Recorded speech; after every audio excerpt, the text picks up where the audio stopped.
So the third one then is the argument from life itself. The argument from life says that life cannot originate from random movements of atoms, yet life exists. Therefore, the existence of God was necessary to create your life. So life is so complex. It's, again, harking back to the teleological kind of offshoot. It's my painting example. The paint doesn't drip from the trees randomly out of nowhere and gets on this canvas that was honed from the cotton that just happened to coalesce into the canvas, and then a person comes upon it and can demean order from it, right? So all these things have to happen. So rained on the rocks for millions of years, lightning struck it, and all of a sudden you had the primordial goo go from no cell to single cell to then multi-cell to then the fish, and then the fish had to find another fish to have other fishes with, and then so on and so forth. So all these things are random movements of atoms, and he's saying that the argument from life says that's not possible. What's his issue with this? He says basically life didn't originate from random movements of atoms. And no scientist would say so,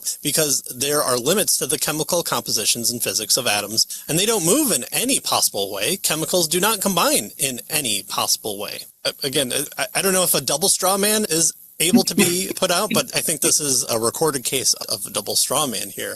Here's so what created a no new one would say this. For you. Yeah. So it's an interesting way to argue, as you're not even arguing with yourself. You're making someone's argument for them and then getting mad at them. And then no one argues that way. There's probably a reason no one argues that way. So he goes on to say then for his conclusion, so it's possible to explain the origin of life without a God. Okay, do so using the principles of parsimony or Occam's razor. I think we are all left with a simpler explanation as of the one without a God. So again, you don't need a painter to paint a painting. You just remove the painter and you have just it existing. It just, the blues and the reds and the green all combine in a certain way. They can't combine to form other things. We know this. And so therefore a painter isn't necessary.